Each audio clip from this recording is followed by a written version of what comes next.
दोस्तों, आज के इस दौर में जब भी औरंगज़ेब आलमगीर का नाम लोगों की ज़ुबान पर आता है तो हमारी सोसाइटी के लोगों के दिमाग में एक ऐसे बादशाह की तस्वीर आती है जो बादशाह ना सिर्फ लाखों लोगों का कातिल है बल्कि वो सिर्फ और सिर्फ इंसानियत का दुश्मन है। आज के दौर में ना सिर्फ औरंगज़ेब आलमगीर को बेशुमार हिंदुओं का कातिल बताया जाता है बल्कि उनके ऊपर लाखों मंदिरों को तोड़ने का इल्ज़ाम भी लगाया जाता है। आखिर ये सब कैसे हुआ, इसमें कितनी सच्चाई है? दोस्तों, आज की इस वीडियो में मैं आपको बताऊंगा कि आखिर औरंगज़ेब कौन थे, उन्होंने अपनी ज़िंदगी कैसे गुजारी और आज उनके ऊपर जितने भी दावे किए जाते हैं कि वो हिंदुओं के कातिल थे या फिर ये कि औरंगज़ेब ने अपने दौर में हिंदुओं को जबरन मुसलमान बनाया, उनके ऊपर जिस भी तरह के बड़े बड़े इल्ज़ाम लगाए जाते हैं, उन तमाम के बारे में मैं आज की इस वीडियो में जानेंगे। आपको आज की इस छोटी सी वीडियो में औरंगज़ेब आलमगीर की पूरी ज़िंदगी के बारे में बताएंगे। वीडियो को शुरू करने से पहले हमारे जो भी दोस्त चैनल पर नए हैं वो लाल बटन को दबाकर चैनल को सब्सक्राइब करने के साथ साथ बेल आइकन को भी दबा दीजिए और दोस्तों, हो सके तो वीडियो को लाइक भी कर दीजिए ताकि हम आपके लिए रोज़ाना नई नई वीडियो लेकर आ सकें। दोस्तों, ये बात उस दौर की है जब हमारे देश भारत पर शाहजहां की हुकूमत थी। मुग़ल बादशाह शाहजहां के 4 बेटे थे और ये चारों बेटे उनकी बेगम मुमताज़ महल से थे। मुमताज़ महल वही बेगम है जिनकी मोहब्बत में शाहजहां ने ताजमहल जैसी खूबसूरत इमारत बनवाई थी। इन चारों बेटों में से एक का नाम दारुशुक़बा, एक का नाम शाह शुजा था, एक का नाम शाह औरंगज़ेब था, एक का नाम मुराद बख्श था।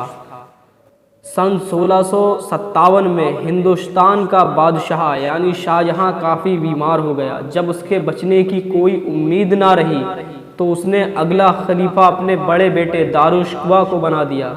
शाहजहां ने अपनी पूरी सल्तनत को पहले ही 4 हिस्सों में तकसीम कर दिया था और एक एक हिस्सा अपने एक एक बेटे को दे दिया था।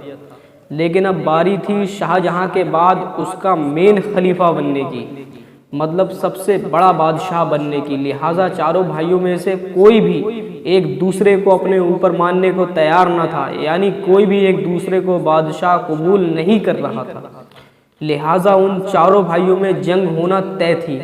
इन चारों में लड़ाई की अहम वजह एक यह भी थी कि चारों की सोच अलग अलग थी, इसीलिए कोई भी एक दूसरे की बादशाहत में रहना पसंद नहीं करता था। दारुशुक़बा की सोच और नज़रिया अपने परदादा अकबर से मिलता था। यही वजह थी जिसकी वजह से दारुशुक़बा हिंदुओं और राजपूतों के बीच बहुत प्यारा था। दूसरी तरफ शाह शुजा ने शिया मजहब इख्तियार करके ईरान के हुक्मरान की सपोर्ट ले ली थी ताकि मुझे बादशाहत मिल सके। औरंगज़ेब आलमगीर एक सच्चे और पक्के मुसलमान, सुन्नी और हनफी मजहब के मानने वाले थे। उनको बड़े बड़े उलेमा और उम्मते मुस्लिमा की सपोर्ट थी और पूरी उम्मते मुस्लिमा ये चाहती थी कि औरंगज़ेब ही तख्त पर बैठे। वहीं इनके चौथे भाई यानी मुराद बख्श शराब और तलवार के शौकीन थे। इसी वजह से ये सिपाही और जनरल में काफ़ी मशहूर थे और इन्हें उनकी सपोर्ट हासिल थी। चारों भाइयों में एक लंबे वक्त तक जंग चलती रही। नतीजा यह हुआ कि शाह औरंगज़ेब को अपने सभी भाइयों पर फतह हासिल हुई और फिर 1658 में औरंगज़ेब आलमगीर दुनिया में हिंदुस्तान के तख्त पर बैठ गए। औरंगज़ेब ने दिल्ली के तख्त पर बैठते ही अपनी जीत का सिलसिला शुरू कर दिया और एक एक करके लगातार किलों को फतह करना शुरू कर दिया। यही वजह है कि औरंगज़ेब के वक्त में हिंदुस्तान की सीमा यानी इलाका इतना बड़ा हो गया था कि हिंदुस्तान के उस इलाके में कई देश बन चुके हैं। औरंगज़ेब आलमगीर ही हिंदुस्तान के वो पहले राजा थे जो पूरे हाफिज़े कुरान थे। औरंगज़ेब आलमगीर ने इतनी बड़ी सल्तनत पर हुकूमत करने के बावजूद भी कभी सल्तनत के माल से अपने ऊपर 1 रुपया भी खर्च नहीं किया था। आप कुरान मजीद को लिखकर उसका हदिया किया करते थे और उस हदिये से ही अपना खर्च चलाया करते थे। आप टोपियां बनाकर बेचा करते थे और उन पैसों से अपनी ज़रूरतों को पूरा किया करते थे। औरंगज़ेब आलमगीर के वक्त में हिंदुस्तान दुनिया में कपड़ा बनाने वाले देशों में नंबर 1 पर आता था और उस वक्त अमेरिका के डॉलर की कोई कीमत नहीं थी, बल्कि हमारे हिंदुस्तान का 1 रुपया यूरोप के कई पाउंड के बराबर होता था।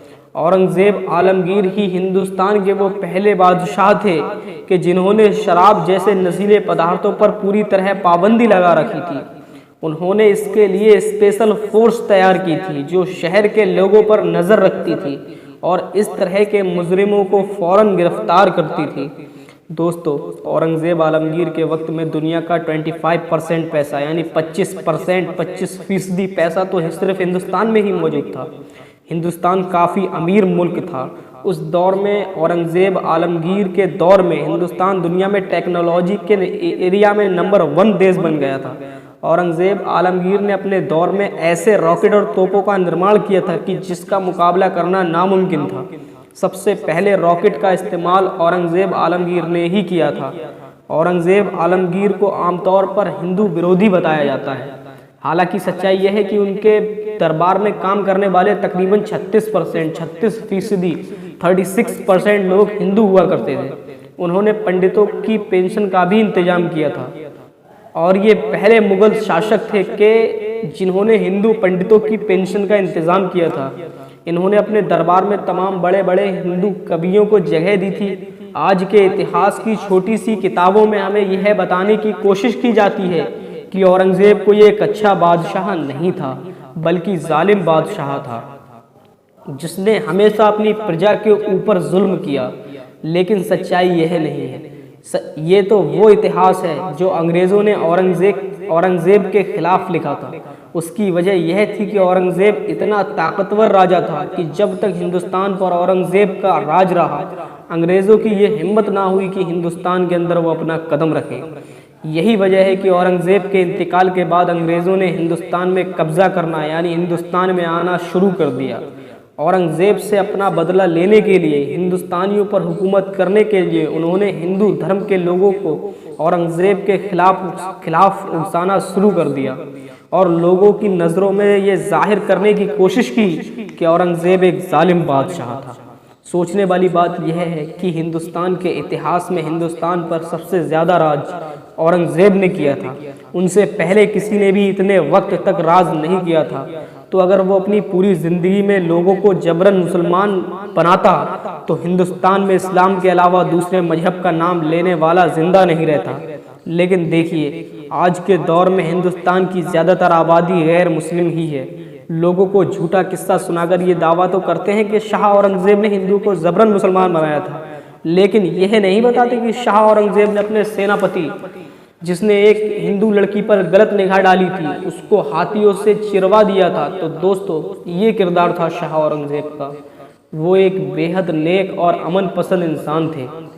तो दोस्तों, अगर आप चैनल पर नए हैं तो चैनल को सब्सक्राइब करना ना भूलें, साथ ही साथ बेल आइकन को भी दबा दें। अगर वीडियो पसंद आई हो तो वीडियो को लाइक करें।